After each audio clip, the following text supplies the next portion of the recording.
I talk to you, you just don't know how my heart felt. Okay? Sa puso ko talaga, I have that longing.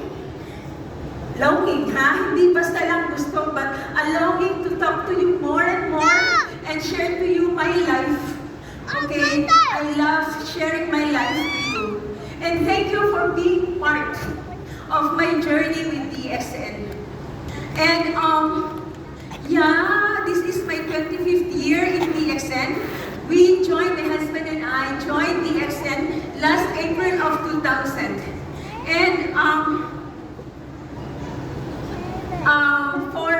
for 5 years, we joined April of 2000. For 5 years, we became Crown Diamond. After becoming Crown Diamond, 4 years after, we became Crown Ambassador. And you know what? We've been living a life of freedom for 16 years. Because once you become Crown Ambassador, your life of freedom begins. Okay? So, whether it's financial freedom or whatever, that life would only be for you when you become Crown Ambassador. Today, I'm going to share to you my life, my journey with DXN.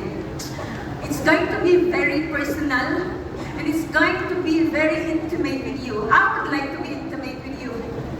I would like to share all my secrets, why my husband and I became Crown Ambassador.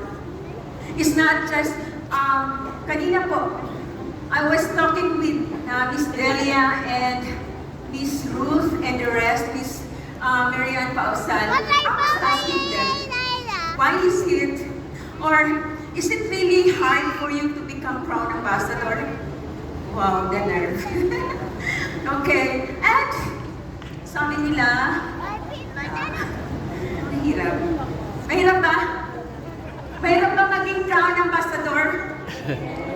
Kasi kung madali lang, marami na tayo, tama? But today I promised you that once you finish my presentation, maybe 2 hours, can I have that luxury? Because by doing it, becoming Crown Ambassador would never be so hard. It's not going to be easy, but it's not going to be very hard as well. Are you with me? Yes. Okay.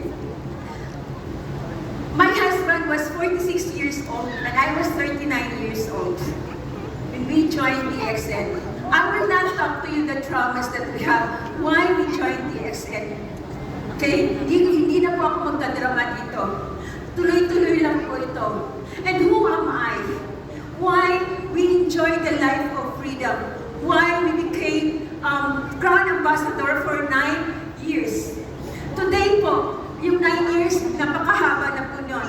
Because in other countries, 3 years, Crown Ambassador na sila. But to us, 25 years, wala pa. Di ba? But please don't get me wrong and don't get yourself wrong for not becoming Crown Ambassador yet. Hindi pa right time. But today, you have to choose if it's going to be the right time or not. Okay? I am a woman of mission. I am a woman of vision and a woman of purpose. What is mission? Mission is something that you aspire, it's something that you value, and it is how you go to where you want to be. It is the how. Mission is the how, whereas the vision is the why. Why you aspire to be, why you want this, why you want this kind of result. And with mission and vision, that will give you meaning in life. When you do this DXN and you want to be Crown Ambassador without a mission, without a vision, without a purpose in life, never you will be fulfilled. And obstacles upon obstacles will come to you and will distract you there to have a life of freedom. And according to Dr. Lim, when you become Crown Ambassador, that's the beginning. That will be the start of your real life. The life that you like, the kind of lifestyle that you prefer, that's the only time you're gonna experience that one. And today, I will allow you to have a glimpse. The sikreto ba? Hindi naman sikreto kasi the thing that I'm going to share to you are not secrets, but the basics of doing this business. Basic po ito.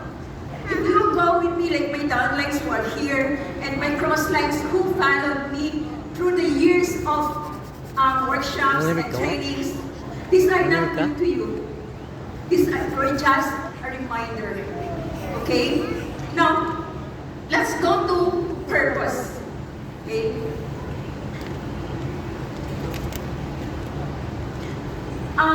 Palagi natin sinasabi, what are your purpose? What is your purpose in life? But you know what?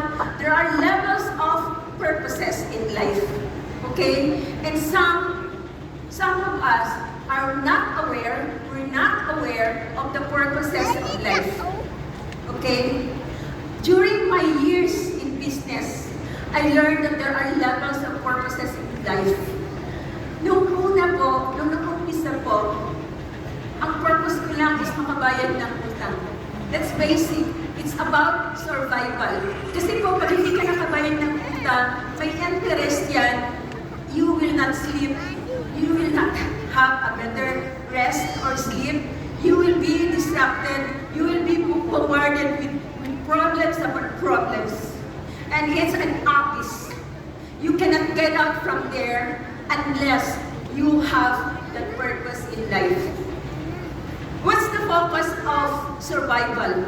It's about safety, it's about security, okay?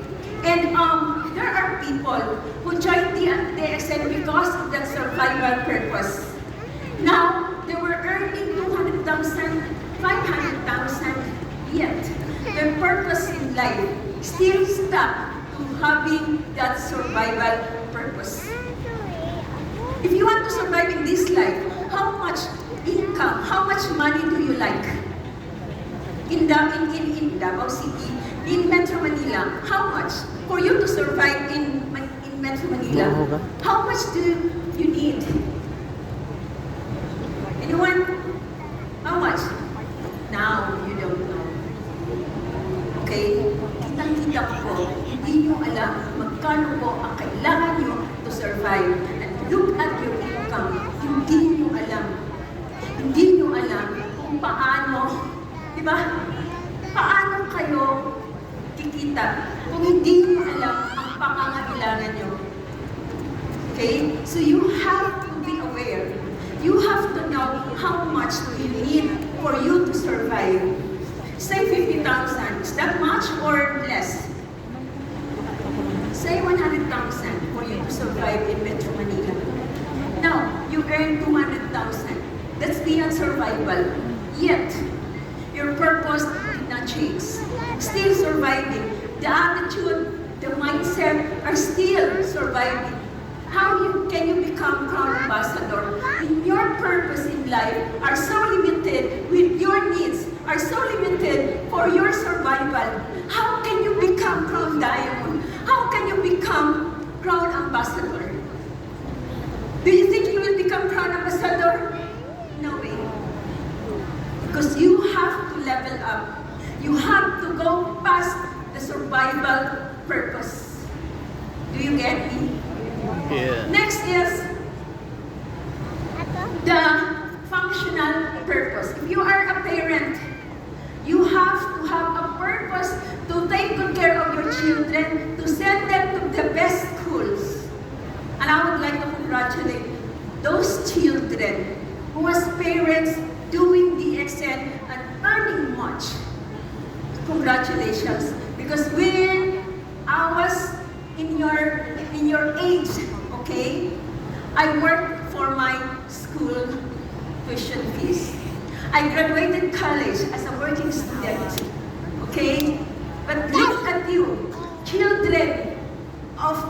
of DXN leaders, children of the crowns, children of the service center, you are living a good life. In fact, you do not know what needs or survival is all about. Much more, you don't know how to function. You just live a life of what? Luxury and ease. Thanks to your parents. But I have a word to you later. Take, okay? You have to take it to heart. Are you with me? Next is aspiration, purpose. Okay? May pera ka na. Napag-aral mo na yung mga anak mo. But there are some things that you need to achieve in life. There are some things that you have to prove to have validation for other people, okay? Like some leaders, you have to earn more. You have to look at your best. You have to have a car to prove that DXN is worth the while. So it's another purpose in life. But again, do not be stuck with that. Because there's another purpose that will give us meaning. Materials, that's temporary. Aspirations, that's temporary. It's good. It's manna to my soul, okay? It's good to have a good house. It's good to have a cars. It's good to have some fine jewelries and everything. Eat in fine dinings, okay? It's good to have that. But I tell you, it's not all about aspirations. The next level is service-based purpose. What is that all about? It's creating values and transformation for others. Service, compassion, and empowerment. I tell you, if you are in that level, I have this to tell you, money will no longer be your problem. Money will no longer be your problem. Money is the least of your problem. And I have to tell you, if you're gonna do that level 4, money will come after you much more. It will overtake you. Do you like it? Yeah. It will overtake you. Your aspirations will overtake you. I have a secret. This is not really a secret. I never dreamed to travel around the world. I never dreamed to come to Palawan, to come to Baguio, and in any place. I just love to be in Davao City. It's my safe haven. Okay? But in DXN, it will overtake you. You will be what? You will be terminated. If you will not go to ITSI, to NTSI, it will be forced to you. And you will tell me, why? Bakit sila palagi na lang nagta-travel? Bakit sila na lang at sila na lang? Walang pagbabago. Why? Because your purpose in life. Yung iba jackpot na lang. Pero yung totoo talagang nagtatrabaho will never be lacking with anything. Money is the least of your problem. That is my promise to you. Promise. Okay? That's your promise to yourself. Do you get me? Actually, it's not only level 4. It has level 5 and level 6. Hindi ko na iti-take up sa inyo yung 5 and 6. You will be overwhelmed. Hanggang 4 lang muna tayo. Okay? So remember this, mission and vision. Every good corporation, every sensible corporation have always posted their mission and vision in a brass, okay? Nakalagay yan, naka-brass yan, naka-frame yan. It's something, it's a jewel to them because it's what? It is a guiding light to what you want, to what you like, to what you prefer to the kind of life that you want to experience. Are you with me?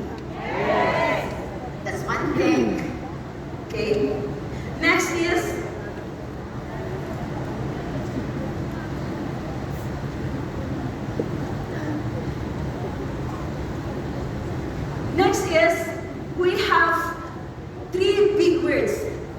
opportunities, potential, and possibilities. Sa tingin, parang pare-pareho lang yan. Magkakapareho, similar, right? But it has a different meaning. Opportunities are a set of tools that will give you what? The possibilities and potential. Okay? And DXN, and that of Dr. Lim Shoujin is very generous to give us a lot of opportunities. Okay? Ang dami pong opportunities na binibigay sa atin ni DXN, the products. A lot of products are coming in. We have a lot of products in the Philippines right now. And DXN is the front runner of new products, especially the Ayurvedic products. It is already available in India and some in Malaysia. Right, Mr. Rakesh? Yeah? It's already available. But when you look at the news, when you look at the trending, Ayurvedic products are in the world right now. And we are step in advance. We are more steps in advance in our products. Napaka-advance natin to have these products available for us. That's the many opportunities we have in DXN. The lifestyle products, where you want to enjoy the luxury of glamping, you want to have the luxury of the sea and the spa. We have that in DXN with points, with sales value. Okay, so it's a big deal. What are the opportunities we have? We are into AI. We are into digital marketing. We are into digital ordering. Okay, like the ducks here. I love you. And the kiosk. Yeah. Okay, sosyalan. So kailangan mga service center mag-upgrade kayo para bagay na bagay yung kiosk sa center nyo. Are you with me? Ha? Mag-prepare na kayo kasi mamaya out of place ang kiosk. Sorry, I'm harsh. Sorry. And what else? The potential. In every opportunity, there's a lot more of potentials in every opportunity. Ano yung potential? Other term of potential is probable. Probable, okay? Sa Tagalog, pwedeng mangyari. Pwede. So, we have DXN, we have the products, we have the marketing plan, the very simple yet very generous and beautiful marketing plan that no one and nobody could surpass. We have that, okay? But it's only a potential. The one who creates, the one who will generate the possibilities is you. Do you get me? Tell it to yourself, I am responsible of creating possibilities.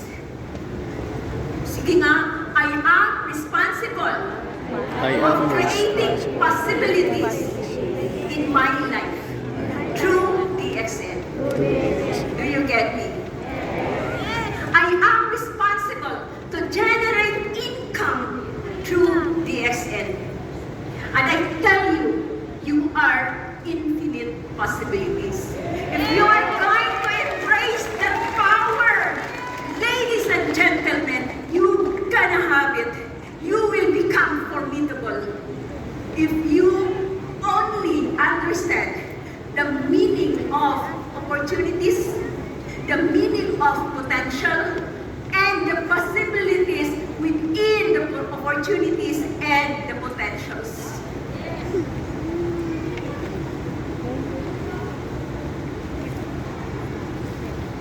Now, here comes the power of leverage. These are not new to you. We've been doing this presentation since we started DXN. And what is this all about? Look at the picture, okay?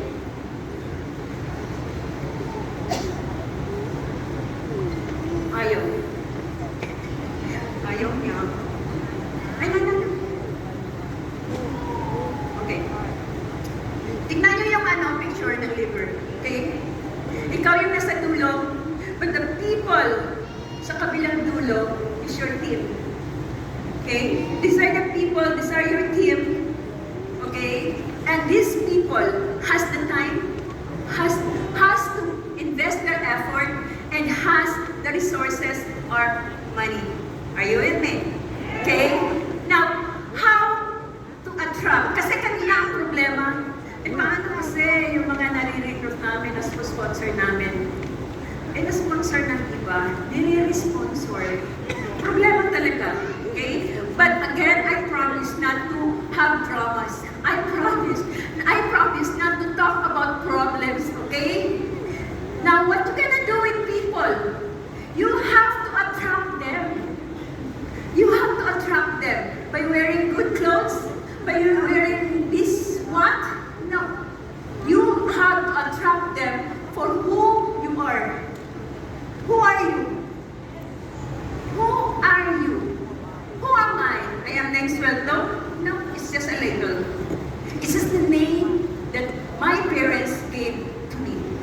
But who am I really? Okay? I am the daughter of God. You are sons and daughter of God. You have the power inside of you to do the things that are impossible to become possible. All you have to do is to acknowledge that power. All you have to do is to acknowledge that presence so that you will attract people who are also children of God, who are also have the Spirit inside of you. Let your spirit attract the spirit of other people, not your sweet talking. No, not your manipulation, not your control, not your deception. Okay? You attract people who have the same source as we are. And I tell you, each one of us come from one source.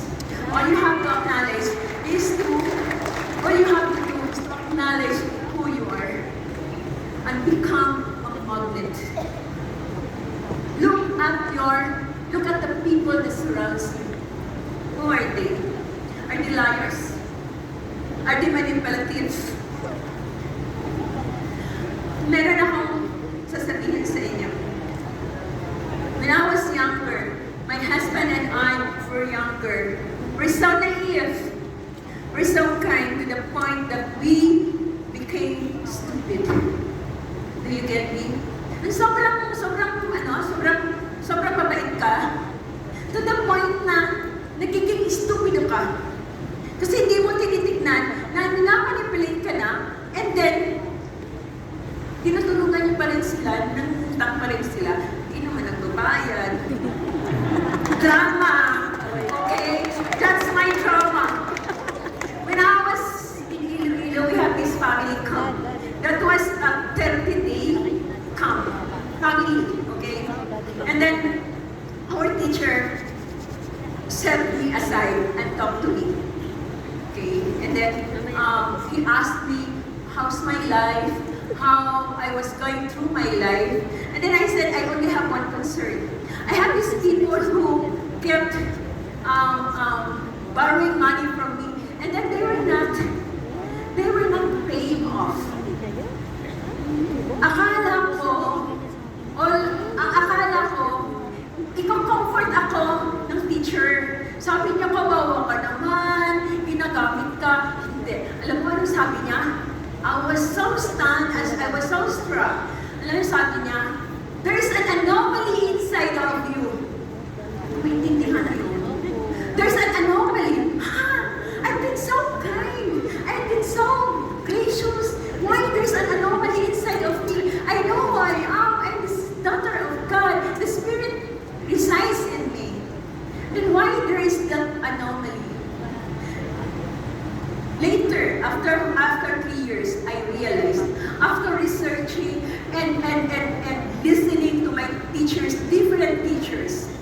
I learned that you attract who you are. Okay? And what's that who you are? I attracted people because I have these trust issues. I was, during my high school years, during my college years, I was used and abused. And I have that inside of me, the trust issue. I could not just trust any person. I have that inside me. Nakatago lang siya, okay? Hindi siya lumalabas. I seem to set aside those things, and I never realized that it existed. Hindi ko alam na meron pala yun. And that was it. Those trust issues. I have that. So I attract people who are abuser, who are user, okay? I attracted those so that I will understand myself that deep inside, I have that one pit.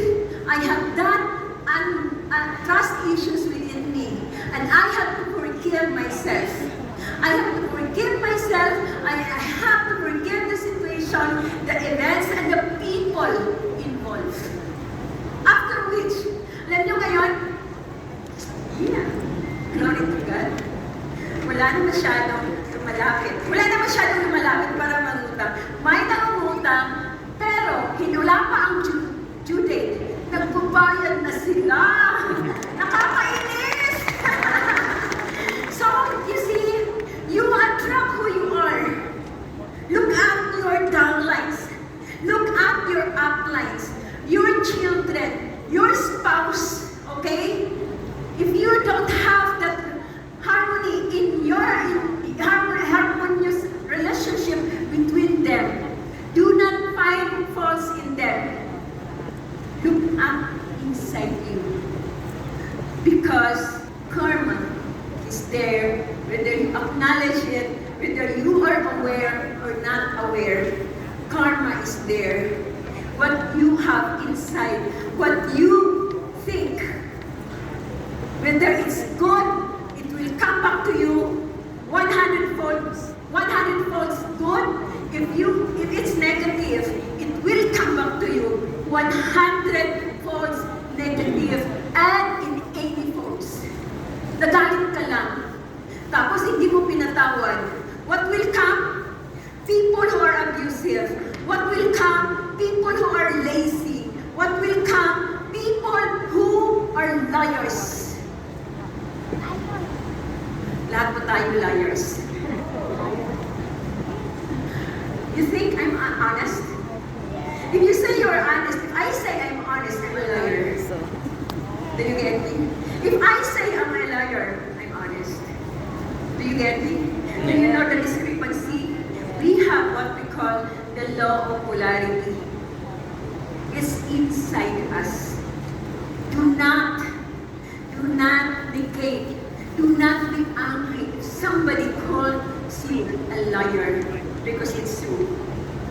I'm a liar, but I use my lying in good use. I use my darkness in good use. I use my honesty in good use.